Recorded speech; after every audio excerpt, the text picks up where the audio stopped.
kayak lebaran kan. Nah, lebaran kan biasanya kan kita pengennya kumpul sama keluarga. Ya, kita namanya tugas, kita nggak bisa kumpul sama keluarga kayak dulu. Jadi sih gua, ya dia kalau bilang juga sih, karena kan saya udah nyaman. Kalau kita udah nyaman, kita berkah. Walaupun gaji sebesar apapun, kalau kita nggak bersyukur, kita ada merasa kekurangan.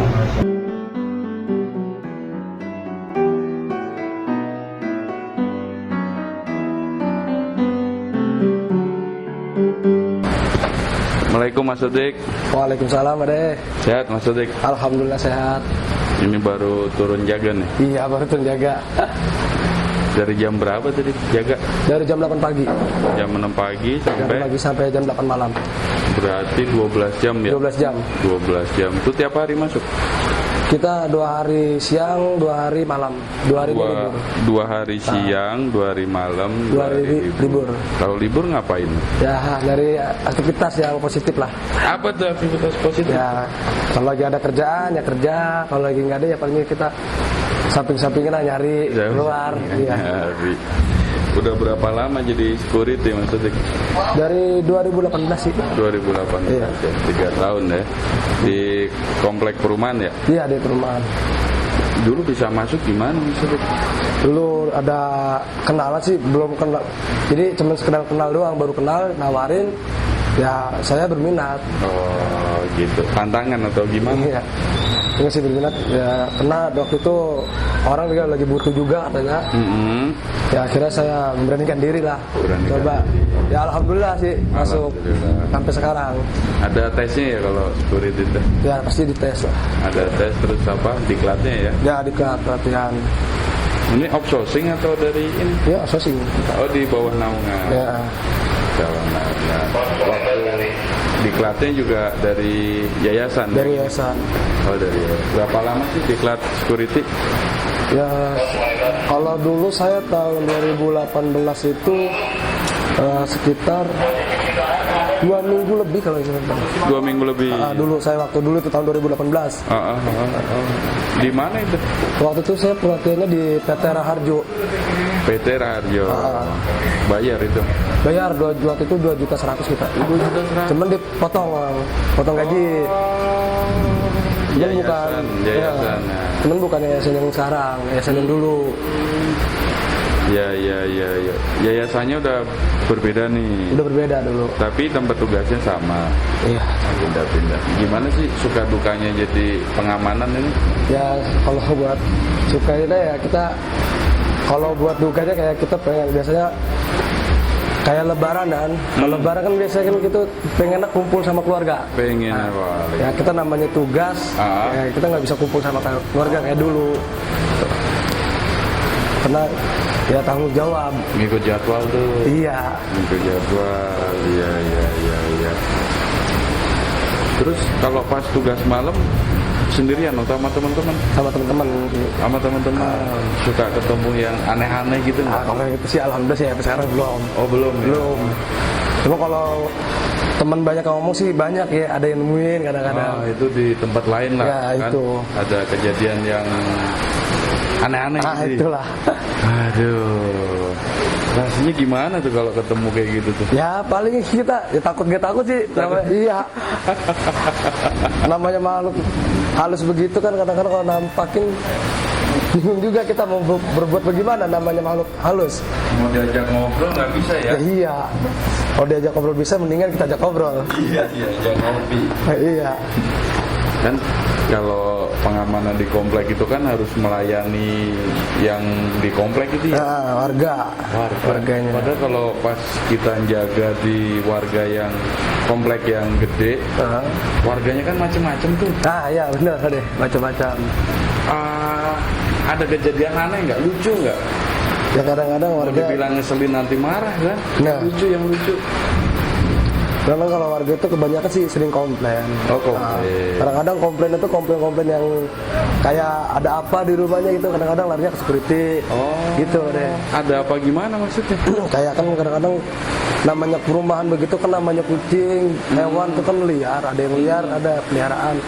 Kadang-kadang lepas, kan kita juga dicari. ketemu binatang aneh gitu? Kalau binatang aneh sih paling enggak. Yang namanya komplek paling nggak biawak. Oh biawak. Nah, itu yang sering. Nggak takut itu mau biawak? Ular. Ular paling ular air. Ular kadut. Kadut. Kalau tamu yang aneh-aneh? Ya tamu yang aneh udah pasti ada aja Pak. Kadang-kadang kita pintain identitas aja tuh, kadang-kadang kalau tamu yang aneh itu pada nggak mau. Alasannya? Kurang tahu juga kita itu. Kadang-kadang dia, lah kan saya mau bertamu Pak, mau ke rumah saudara kan begitu. Kadang-kadang dia masih ngeyel, tapi kita namanya jalanin tugas pada kita mau nggak mau harus tetap nahan KTP dia, begitu, identitas dia. Ada sempat yang nyampe balik kanan karena gede adat. Nah, kita suruh balik kanan, lebih baik balik kanan lah daripada kita kena dari pimpinan begitu Pak.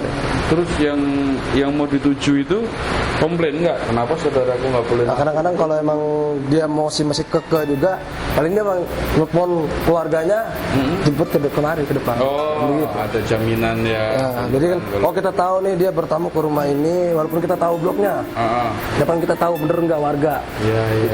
Kita memastikan doang. Memastikan. Kalau pas masuk dia ngasih identitas tapi orangnya aneh gitu, mungkin kita antar. Kalau yang aneh itu kita antar. Aneh itu gimana aneh itu? Ya kayak saya curiga karena banyak perumahan itu namanya warga kadang-kadang yang sering berurusan dengan debt collector. Cuman kalau gitu kadang-kadang kita koordinasi dulu sih sama warganya. Gitu. Kenal apa enggak? Kalau emang enggak kenal kita nanti nggak izinin masuk. Kita nggak izinin. Kalau preman mau ngancem gitu pernah? Kalau preman sih kalau buat ngancem sih enggak. Belum pernah ya? Agak mikir juga mau masuk kompleks. Iya, ya. Kalau dia ngancem-ngancem kan kita namanya satuan pengamanan, kita juga dilindungin. Ya kalau kita ada diancam begitu paling kita laporan. Bahwa ada pengancaman di pos. Kayak gitu. Tapi sejauh ini alhamdulillah sih belum ada. Alhamdulillah belum ada ya. Kalau preman-preman gitu yang datang nggak ada ya. Berarti baik-baik ini ya. Baik-baik. Atau mungkin koordinasinya udah bagus ini. Ya, kita koordinasi ya, namanya orang lapangan kan gitu. Kita saling berkoordinasi satu sama lain. Koordinasi. Yang paling ngeselin dari tamu apa tuh? Ya itu yang sering jarang-jarang disuruh dipintain identitas tuh sering gak pada mau. Sering pada nggak. Itu yang lebih ngeselin. Kadang-kadang kita harus berbicara dulu ke dia gimana cara itu biar dia itu bisa meninggalkan identitas dia di pos. Itu paling udah keseharian lah itu ya. Iya, seharian. Tuh, sering ada kayak gitu. Dibawati nggak itu jongkeng nggak? Nyampe dia ada ngomong kasar gitu pernah? Ya kalau kasar begitu, kalau seandainya dia kasar, kita gimana caranya orang itu jangan sampai marah. Kita menangani dengan lemah lembut.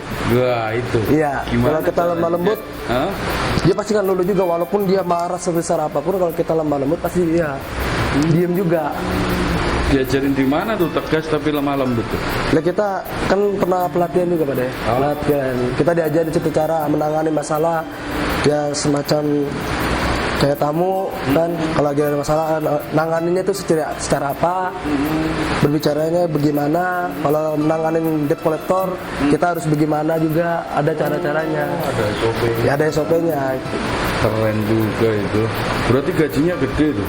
Kalau mau gaji sih ya kita ya dibilang besar enggak, tapi kecukupan buat keluarga. Cukup lah ya, OMK kali ya. Isi sekitar gitu dah. Ya kira-kira segitulah OMK ya. Tapi banyak juga warga-warga yang baik hati gitu. Alhamdulillah. Berapa persen pengalaman yang udah tuh dari warga yang nyebelin sama yang baik itu, banyakan yang mana? Kalau begitu sih kalau kita merasain ya alhamdulillah banyak yang baik gitu Pak. Banyak yang baik. Kita rasain karena di sini saya juga ada alhamdulillah lumayan lama di sini. Jadi banyak juga kenal warga. Pada sombong nggak sih? Gua ya warga lu. Kalau warga sih enggak. Kalau kita sapa aja pasti nyapa balik. Oh gitu. Iya. Bersyukur banget. Iya. Tapi kasarannya masih banyak ininya ya, masih banyak enaknya daripada lebih enak sakit hatinya. Kalau buat warga. Nah, gitu. Lebih baik. Kadang-kadang warga itu emang selalu koordinasi kita. Kadang-kadang kalau dia mau renovasi aja kadang-kadang kita lari ke kita dulu. Apa harus ada izinnya kan begitu, namanya komplek itu kan kalau mau bangun rumah ataupun mau renovasi rumah itu kan ada izinnya. Ada izin. Paling kan koordinasi ke security biar kita sampein dia harus kemana aja kayak gitu. Ada cita-cita dulu menjadi security? Kalau mau cita-cita jadi security sih enggak ya. Cuman waktu dulu saya mau kerja ya pengen cobalah. Tapi Tapi alhamdulillah nikmat gitu Pak De. Kita Nikmat, nikmatin. Iya, alhamdulillah. Dari 2018 sampai sekarang. Semoga berkah ini ya. Iya, Pak De. Itu kan jaga 12 jam tuh. Nah, Ada istirahatnya nggak tuh? nah, kita beristirahat sih, kita gantian sama rekan yang lain. Nggak capek itu? Nah, kadang-kadang kita lagi jaga, selesai jaga temen yang dihapus sama temen, kita patroli ke belakang. Lingkar-lingkar area. Itu kan capek tuh, panas-panas. Enggak sih capek sih, kalau kita nikmatin enggak sih capek Pak. Masya Allah. Iya. Intinya kita nikmatin. Ya, syukurin aja. Jangan-jangan sebelumnya pernah bekerja yang lebih capek? Kalau bekerja lebih capek, ya, saya dari seperti ya alhamdulillah ada. Oh, karena Dulu kerja tahun 2017 atau 2016 gitu. Itu saya di proyek, main proyek. Jadi kena lebih capek lagi, Pak De. lebih capek lagi, bener. Lebih capek lagi. Kita ke waktu itu dulu saya di proyek dari jam 7 sampai jam 5 sore. Tenaganya bener-bener Bener-bener di press di waktu itu kita. Alhamdulillah setelah pernah ngalamin capek, Ya, kalau kita pengamanan ini jadi nggak terlalu capek. capek. Jadi kita udah ngerasain panasan gimana, hujanan kayak gimana, gitu, ngerasain semua. Gaji diambil sama mandornya ya. Nah itu sering pernah ngalamin, ya. Kalau begitu, berarti kadang-kadang mandor yang nggak bertanggung jawab ada kalau begitu. Harapan ke depan gimana? Masih seperti ini dengan tambahan gaji atau pengen pindah tempat atau? Kalau saya sih buat ya intinya kalau buat pindah enggak sih pada, karena kan saya udah nyaman. Udah nyaman. Kalau kita udah nyaman, kita berkah, ya kan. Walaupun gaji sebesar apapun, kalau kita nggak bersyukur tetap ada merasa kekurangan. Tapi kalau kita walaupun gaji kecil, kalau kita merasa bersyukur, insya Allah kecukupan. Masya Allah. Iya, Pak De. Atom nih dengernya. Masa ini. Aduh ya Allah. Hal yang paling menyentuh waktu bertugas apa Mas? Petugas waktu paling ya kita acara Idul Fitri, yang biasanya kita kumpul sama keluarga, kita relain tugas. Gitu tugas. Tugas. Agak gimana ya? Agak gimana, tapi kita namanya tugas ya wajib. Ya. Lebih baik kita tugas. Pengalaman menyentuh nih, diapain warga atau komandan atau teman kerja? Kalau untuk Benar-benar akhirnya, ya Allah baik banget ini. itu kadang-kadang kita kalau ada punya masalah pribadi, kadang-kadang kita selalu cerita curhat sama kawan. Kadang-kadang kawan itu selalu menasehati dengan baik, Pak De. Nah, disitulah kita merasa ada yang peduli sama kita, ada kekompakan di situ. Kayak keluarga ya. Jadi kita bukan sekedar rekan kerja, tapi udah kayak keluarga sendiri. Sekali lagi. Terus kalau malam itu benar-benar nggak tidur? Enggak tidur kita. Kita sering Pak. Kalau malam itu kita selalu lingkar-lingkar area, Pak De. Muter-muter area. Karena kalau malam itu kan ya para warga pun waktunya istirahat. Kita gimana cara menjaga peristirahatan itu lebih nyenyak. Lebih nyenyak. Tenang lah ya tidurnya. Iya tenang. Jadi biar nggak khawatir, kena banyak komplek itu kan kendaraan yang ada di luar, gitu. Entah peliharaan dia di luar, itu kita selalu ngecek. Gimana caranya menjaga warga tuh tidurnya dengan nyenyak, walaupun kita nggak tidur. Iya. Ini kayak lilin ini, berkorban menerangi tapi dirinya terbakar. Nah kayak gitu modelnya biasanya. Kalau udah benar-benar dilaksanakan dengan ikhlas ya. Iya itu ikhlas, ya, insya Allah. Amin. Ada aja ya. Amin. Mas Utik makasih banyak ini share-nya ini. Siap Pak De. Moga-moga sehat-sehat ya. Amin Pak De. Kalau istirahat, kalau capek-capek dikit ya istirahat. Moga-moga tambah kompak nih, aman-aman semuanya. Amin Pak De ya, selalu kompak. Makasih Mas Utik. Assalamualaikum. Waalaikumsalam warahmatullahi wabarakatuh Pak De.